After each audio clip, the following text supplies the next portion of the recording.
Hey, hope you're doing well. I've been heat treating a 52-100 blade, and I wanted to kind of talk about hardness testing. I use my hardness testing basically just to verify that the heat treat that I'm going for, I've achieved. So if it's not within the hardness range that I'm going for, I know that something's wrong. Possibly I did something wrong. Could be something wrong with my kiln, or I could have got a bad batch of steel, which has happened before. Why was it bad? I couldn't tell you. I just know I couldn't get a hardness. I couldn't heat treat it like I wanted or what I expected.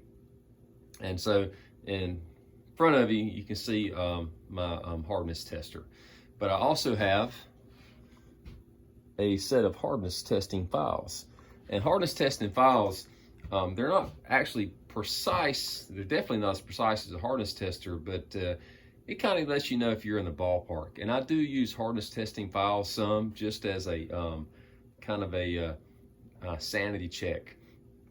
And something like this 5200 carbon steel blade, after I heat treat it, it's been oil quenched and I've cleaned it off. I've still got a little bit of scale on it. I've not removed all the scale yet.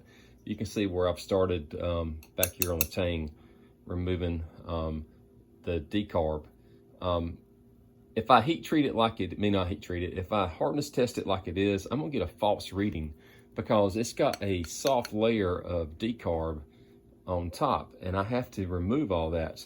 And this is a 1/4 inch stock.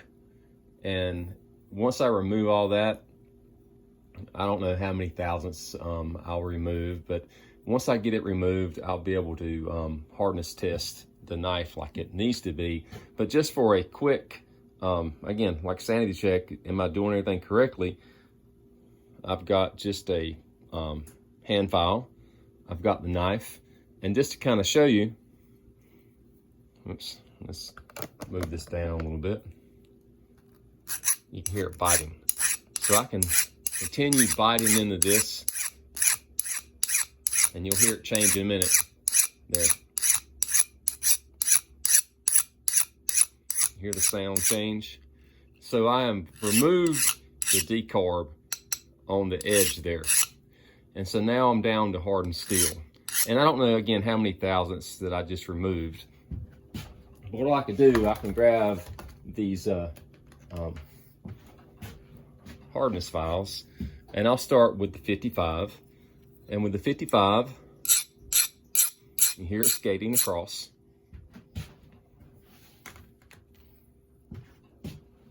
And that is, if it'll focus, a 60. You hear the 60 skating across.